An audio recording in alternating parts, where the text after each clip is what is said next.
আসসালামু আলাইকুম। অনলাইন স্কুলের পক্ষ থেকে তোমাদের সকলকে জানাই আন্তরিক শুভেচ্ছা ও সালাম। প্রিয় শিক্ষার্থীরা, আজকে আমি তোমাদের কেমিস্ট্রি বইয়ের এক গুরুত্বপূর্ণ টপিক নিয়ে আলোচনা করব। তো আলোচনা পূর্বে আমি পরিচয় দিয়ে শুরু করতে চাই। আমি মোহাম্মদ ইমাজউদ্দিন, সহকারী শিক্ষক, দেবীনগর দ্বিমুখী মাধ্যমিক বিদ্যালয়, দেবীনগর, চাঁপাইনবাবগঞ্জ। প্রিয় শিক্ষার্থীরা, তোমাদের কেমিস্ট্রি বইয়ের সবচেয়ে আলোচিত এবং বহুল পরিচিত যে অধ্যায়, সেটা হলো জৈব যৌগ। আসলে তোমরা হয়তো এর আগেও জৈব যৌগ সম্পর্কে তোমাদের ধারণা তোমরা পেয়েছো, কিন্তু আমি যে জিনিসটা নিয়ে আলোচনা করব সেটা একেবারে প্রাইমারি লেভেল থেকে। তোমরা যারা জৈব যৌগ সম্পর্কে পড়েছো বা তোমাদের যাদের ধারণা আছে তাদের ক্লিয়ার হবে। পক্ষান্তরে যাদের দুর্বলতা আছে আশা করি তাদের অনেক উপকার হবে। তো অনেকেই তোমরা মনে করো যে জৈব যৌগ মনে হয় অনেক কঠিন একটা অধ্যায়, তাই অনেকেই কিন্তু জৈব যৌগ পড়তে চাও না। এজন্য আমি তাদেরকে বিশেষভাবে, যারা জৈব যৌগ সম্পর্কে বুঝো না বা জৈব যৌগ পড়তে চাও না, আমি তোমাদেরকে বলবো যে জৈব যৌগ খুবই ইজি এবং খুব সোজা। তাই তোমরা যারা অনুভব করো যে জৈব যৌগ অধ্যায়টা খুবই কঠিন, আমি তাদের উদ্দেশ্যে বলবো যে তোমরা আমার এই ভিডিওটা যদি দেখো তো আশা করি অনেকটা উপকৃত হবে। তো চলো যাই। আজকে জৈব যৌগ সম্পর্কে তোমাদের আলোচনা। জৈব যৌগ কি? আসলে জৈব যৌগ সম্পর্কে ধারণা নিতে হলে আমাদেরকে আগে ইতিহাস সম্পর্কে অবগত হতে হবে। তো আমরা জৈব যৌগের পরিচয়ের পূর্বে এখানে তোমরা খেয়াল করো যে 1828 সালের পূর্বে ধারণা ছিল যে জৈব যৌগকে ল্যাবে সংশ্লেষণ করা যায় না। 1828 সালের পূর্বে ধারণা ছিল যে জৈব যৌগকে ল্যাবে সংশ্লেষণ করা যায় না, এটাকে কৃত্রিমভাবে তৈরি করা সম্ভব না। এমন সময় বিজ্ঞানী বার্জেলিয়াস 1828 সালের পূর্বে একটি মতবাদ প্রকাশ করেন, যেটার নাম দেন তিনি যে ভাইটাল ফোর্স থিওরি বা প্রাণ শক্তি মতবাদ নামে। তো প্রাণ শক্তি মতবাদটা কি? তো প্রাণ শক্তি মতবাদ হচ্ছে যে জৈব যৌগ সমূহ কেবলমাত্র প্রাণী ও উদ্ভিদ দেহে প্রাকৃতিকভাবে তৈরি হয়, এটি বাইরে প্রস্তুত করা সম্ভব না। এটা ছিল বিজ্ঞানী বার্জেলিয়াসের প্রাণ শক্তি মতবাদ। 1828 সালের পরে বিজ্ঞানী ফেডেরিক ভোলার উনি একটা জৈব যৌগ সংশ্লেষণ করতে গিয়ে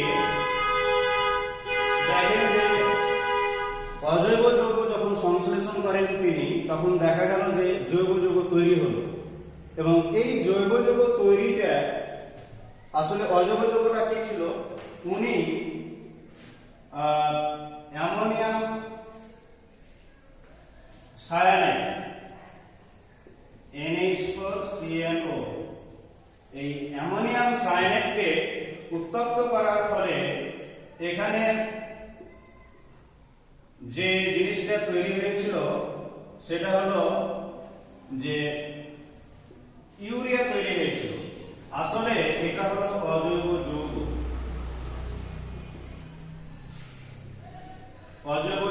এটা হলো জৈব যৌগ। তো বিজ্ঞানী ফেডরিক ভোলার অ্যামোনিয়াম সায়ানেট, এটা কিন্তু একটা অজৈব যৌগ।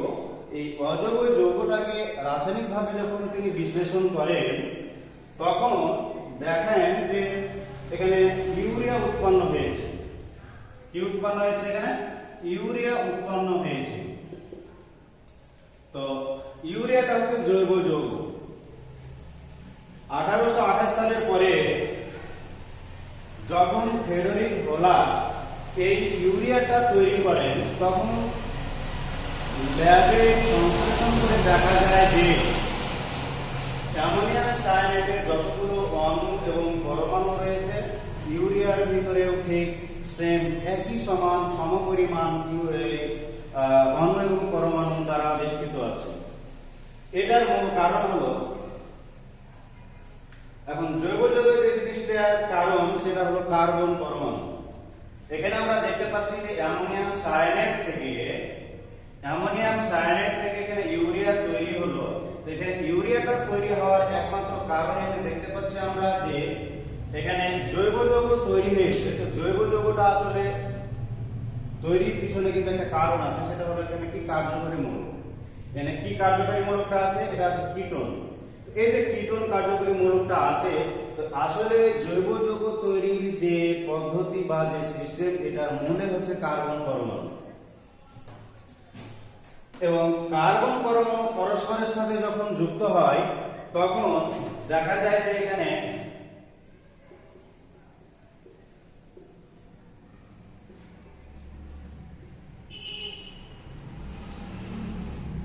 এখানে কিন্তু একটা চেইন গঠন করে।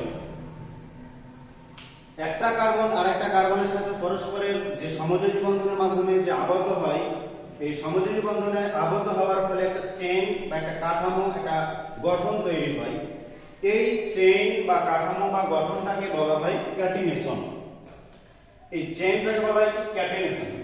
এখন ক্যাটিনেশন হচ্ছে জৈব যৌগের মধ্যে সেটা পারফেক্টেবল কার্বন নিজেদের মধ্যে আবদ্ধ হয়ে সমযোজী বন্ধন হয়ে দীর্ঘ শিকল গঠন করে। এই যে দীর্ঘ শিকল গঠন করছে, এই দীর্ঘ শিকল গঠন করার যে একটা ধর্ম, যে একটা বৈশিষ্ট্য, এই ধর্ম এবং বৈশিষ্ট্যই হচ্ছে ক্যাটিনেশন। প্রিয় শিক্ষার্থীরা, আসলে তোমাদেরকে এখানে স্মরণে রাখতে হবে যে জৈব যৌগ তৈরি করার পূর্বে জৈব যৌগের যে ইতিহাসটা, সেই ইতিহাসটা সম্পর্কে তোমাদের ধারণা থাকবে। তার প্রথম নাম্বার ধারণাটা হলো যে প্রাণ শক্তি মতবাদ, দ্বিতীয় হলো ক্যাটিনেশন। তো এখানে লক্ষণীয় বিষয় যে প্রাণ শক্তি মতবাদটা কি এবং কে তৈরি করেছিলেন, বা প্রাণ শক্তি মতবাদটার নামকরণ কে করেন, কত সালে, এবং ক্যাটিনেশন কি, এই দুইটা জিনিস আমাদের ভালোভাবে মাথায় রাখতে হবে। এখন আসলে জৈব যৌগের সংখ্যা অনেক বেশি, যা আমরা লিখে বা সংশ্লেষণ করে রাসায়নিকভাবে যদি আমরা ল্যাবে সংশ্লেষণ করি তা সম্ভব না, মানে শেষ করা সম্ভব না।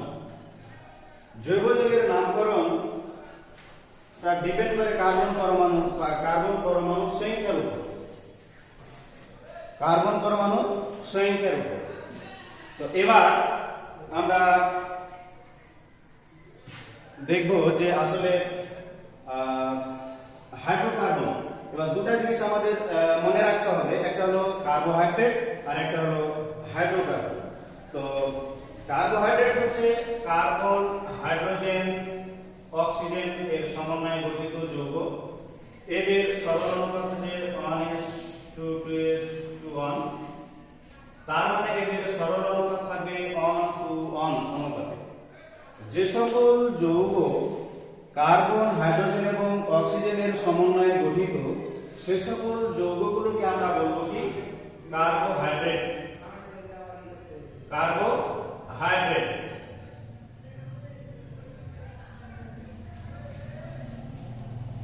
আচ্ছা, এরপরে আমরা লক্ষ্য করব হাইড্রোকার্বন। হাইড্রোকার্বন, হাইড্রোজেন এবং কার্বন জিনিস মনে রাখতে হবে, একটা হলো কার্বোহাইড্রেট এবং একটা হলো কি হাইড্রোকার্বন। তো হাইড্রোকার্বন হচ্ছে যে দুই প্রকার, হাইড্রোকার্বন হচ্ছে দুই প্রকার। আমরা দেখতে পাচ্ছি যে অ্যালিফ্যাটিক যৌগ মানে মুক্ত শিকল হাইড্রোকার্বন, এবং দুই নাম্বারটা হচ্ছে অ্যারোমেটিক যৌগ বা বদ্ধ শিকল হাইড্রোকার্বন। তো অ্যালিফ্যাটিক হাইড্রোকার্বনটা হচ্ছে অ্যালিফার শব্দ থেকে এসেছে। অ্যালিফার শব্দটা হচ্ছে গ্রিক শব্দ। এই গ্রিক শব্দ অ্যালিফার থেকে অ্যালিফ্যাটিক শব্দটা এসেছে, যে যার অর্থ হচ্ছে চর্বি। তো অ্যালিফ্যাটিক শব্দটির সাথে যেটা মনে রাখতে হবে সেটা হলো মুক্ত শিকল।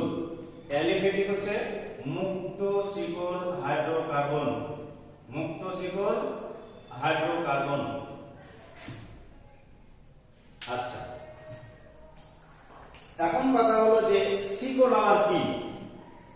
মুক্ত শিকল বুঝলাম, কিন্তু শিকল আবার কি? শিকল বলতে বোঝায়, এটুকু আমি একটু মিটিয়ে দিই।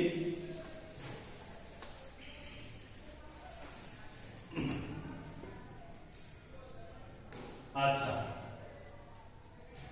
শিকল আবার কি? শিকল হচ্ছে, শিকল বলতে বুঝি যে যার দুটি প্রান্ত থাকবে, যার দুটা প্রান্ত থাকবে, মধ্যে যতটা ইচ্ছা কার্বন থাকুক না কেন, প্রান্ত দশায় দুটা কার্বন পরমাণু যুক্ত থাকবে।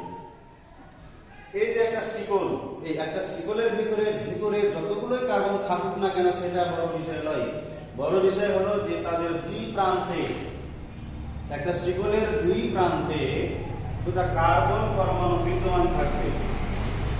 এই কার্বন পরমাণু বিদ্যমান থাকলে, অর্থাৎ যে যৌগের প্রান্তীয় দশায়, যে যৌগের প্রান্তীয় দশায়, দেখো এদিকে তোমরা লক্ষ্য করো যে দুই দিকে বা দুই পাশে দুটা কার্বন পরমাণু আছে। তো যে যৌগের প্রান্তীয় দশায় দুটি কার্বন পরমাণু থাকবে সেটাকে আমরা বলবো মুক্ত শিকল হাইড্রোকার্বন। সেটাকে কি বলবো? মুক্ত শিকল হাইড্রোকার্বন। শিকলের ভিত্তিতে অ্যালিফ্যাটিক যৌগ আবার দুই প্রকার, একটা হলো মুক্ত শিকল এবং অপরটা হলো কি বদ্ধ শিকল। তো মুক্ত শিকল আবার দুই প্রকার, মুক্ত শিকল আবার দুই প্রকার। মুক্ত শিকল হচ্ছে সম্পৃক্ত হাইড্রোকার্বন এবং অসম্পৃক্ত হাইড্রোকার্বন। পক্ষান্তরে আমরা লক্ষ্য করব যে বদ্ধ শিকলের কিন্তু আবার আরেকটা মজার বিষয় হচ্ছে যে বদ্ধ শিকল দুই প্রকার, কিন্তু বদ্ধ শিকলের কিন্তু আরেকটা নাম আছে। একটা হলো অ্যালিসাইক্লিক, বদ্ধ শিকল হাইড্রোকার্বন। এখন এখানে অ্যালিসাইক্লিক জৈব যৌগকে বদ্ধ শিকল হাইড্রোকার্বন বলা হয়। এখানে কিন্তু প্রশ্ন হতে পারে যে অ্যালিসাইক্লিক কি? অ্যালিসাইক্লিক হচ্ছে যে সকল যৌগ, অর্থাৎ যে সকল যৌগ বদ্ধ শিকল সেগুলোকে অ্যালিসাইক্লিক বলে, আবার অ্যালিসাইক্লিক যৌগকে বদ্ধ শিকল হাইড্রোকার্বনও বলা যেতে পারে। এখানে আরেকটা জিনিস আছে, সেটা হলো যে হেটারোসাইক্লিক। এখানে আরেকটা জিনিস আছে, সেটা হলো কি হেটারোসাইক্লিক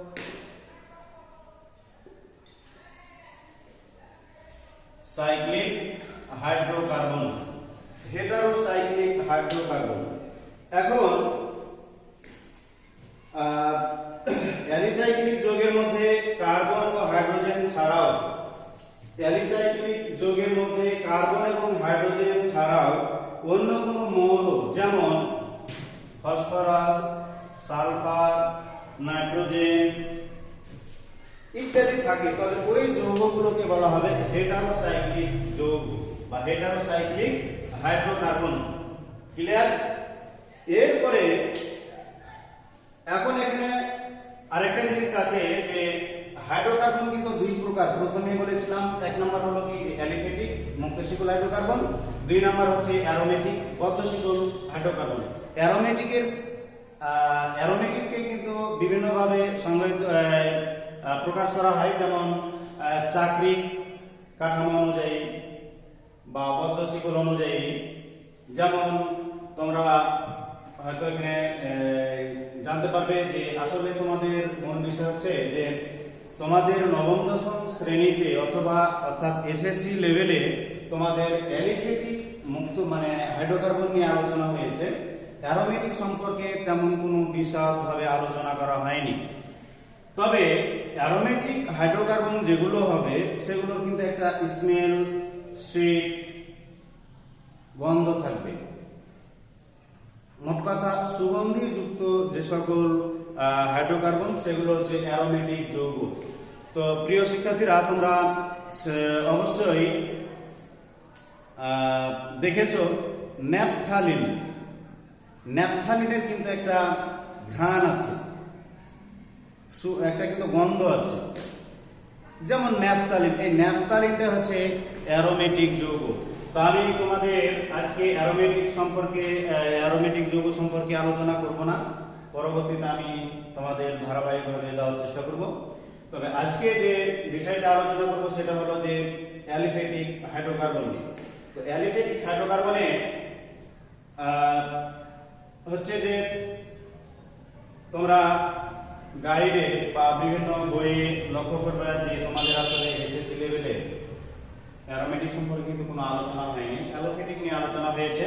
তো অ্যালিফেটিক হাইড্রোকার্বনের যতগুলো কাঠামো, যতগুলো বিক্রিয়া ম্যাক্সিমাম দেখবে বিভিন্ন বইয়ে অবশ্যই একটা না একটা অবশ্যই আছে। বিভিন্ন যখন তুমি বোর্ড কোশ্চেন, বিভিন্ন ভালো ভালো যেগুলো স্কুল দেখবে যে এদের কোশ্চেনে কিন্তু একটা না একটা জৈব যৌগ সম্পর্কে প্রশ্ন থাকেই। সো আমরা মনে করি যে জৈব যৌগ মনে হয় খুবই কঠিন, কিন্তু আসলে জৈব যৌগ সম্পর্কে তোমাদের এই নবম দশম অধ্যায়ে শ্রেণীতে অর্থাৎ এসএসসি লেভেলে তেমন কোনো একটা বেশিরভাগ আলোচনা করা হয়নি। পরবর্তীতে তোমাদের হায়ার মানে লেভেলে অর্থাৎ ইন্টারমিডিয়েটে যখন তোমরা যাইবা তখন কিন্তু সেখানে ব্যাপক আকারে জৈব যৌগ সম্পর্কে জানতে পারবে।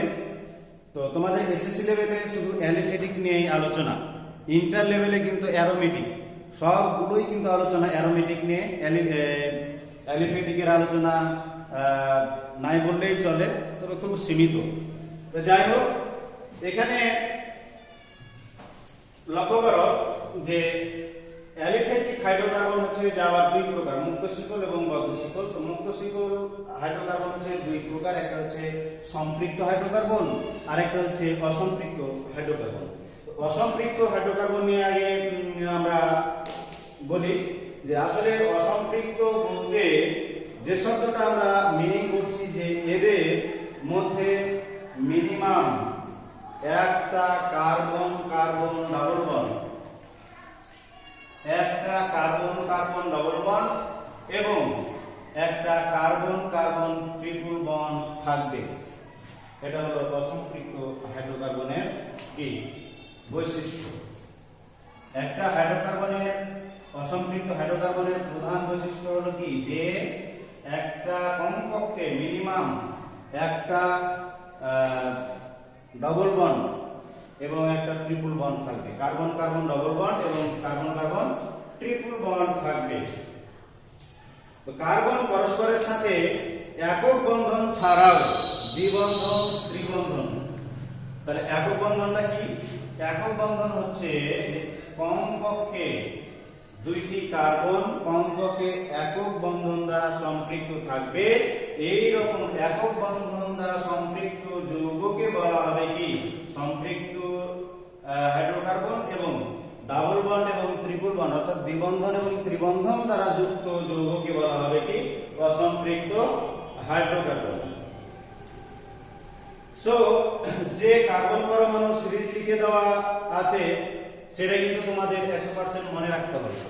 আসলে ঘটনা হচ্ছে যে এই সম্পৃক্ত এবং অসম্পৃক্ত হাইড্রোকার্বন সম্পর্কে তোমাদের ধারণা নিতে হলে তোমাদেরকে যে এখানে দেখতে পাচ্ছ যে আমার বাম দিকে একটা সিরিজ দেওয়া আছে, এই সিরিজটা কিন্তু 100% মুখস্থ রাখতে হবে।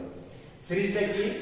এখানে দেখো যে কার্বন পরমাণু সংখ্যা যদি 1 হয় তাহলে কি হয় উচ্চারিত মিথ, 2 হলে ইথ, 3 হলে ও, 4 হলে বিউ, প্রিয় শিক্ষার্থীরা, তোমরা আসলে মিথ, ইথ, প্রোপ, বিউট এগুলো শুনে হয়তো বা মনে করবা যে স্যার এগুলো কি বলছেন। আসলে তোমরা মিথেন, ইথেন, প্রোপেন, বিউটেন শুনে এবং বলে এবং বুঝে অভ্যস্ত, এজন্য এটা নতুন মনে হবে। তো আসলে আমি যে জিনিসটা তোমাদেরকে বলতে যাচ্ছি সেটা হলো যে বেসিক্যালি প্রাইমারি লেভেলে তোমাদেরকে বেসিক সম্পর্কে ধারণা রাখতে হবে। আসলে এটা কিন্তু আমি যেটা লিখেছি এটা কিন্তু বেসিক, মিথ, ইথ, প্রোপেন, এর শেষে আমি এন, অন, আইন, অল, আইন, তারপরে হচ্ছে নন, ওয়িক অ্যাসিড, ওয়েট, এস্টার, তারপরে ইথার ইত্যাদি যাই ব্যবহার করি না কেন, যেটাই ব্যবহার করি, কিন্তু তোমাকে আগে বেসিক্যালি সম্পর্কে আগে ভালো ধারণা রাখতে হবে। এটা হচ্ছে বেসিক জিনিস, এটা কিন্তু 100% তোমাদেরকে কি করতে হবে, আয়ত্ত রাখতে হবে। এখন যে নামকরণটা করতে যাচ্ছি আমরা সেটা হলো, এখন যে এই জিনিসটার আলোকে যে নামকরণটা করতে যাচ্ছি সেটা হলো যে I U P A C, IUPAC. আচ্ছা, ইউপ্যাক শব্দটা হচ্ছে সংক্ষিপ্ত রূপ, এর অ্যাবরিভিয়েশন আছে। তো এর অ্যাবরিভিয়েশন হচ্ছে যে international union for pure applied chemistry.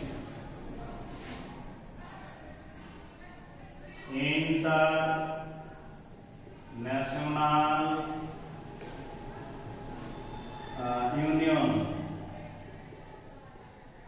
Union for pure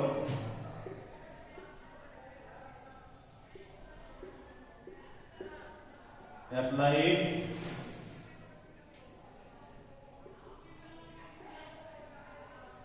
chemistry. আসলে এই international union for pure applied chemistry এই সংস্থাটার অনুকূলে বিভিন্ন প্রকার জৈব যৌগের নামকরণ তারা নির্ধারণ করে।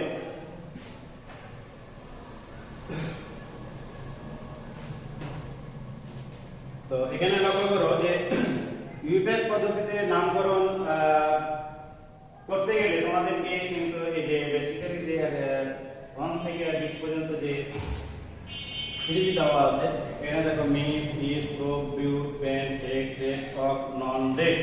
এখানে দেওয়া আছে অন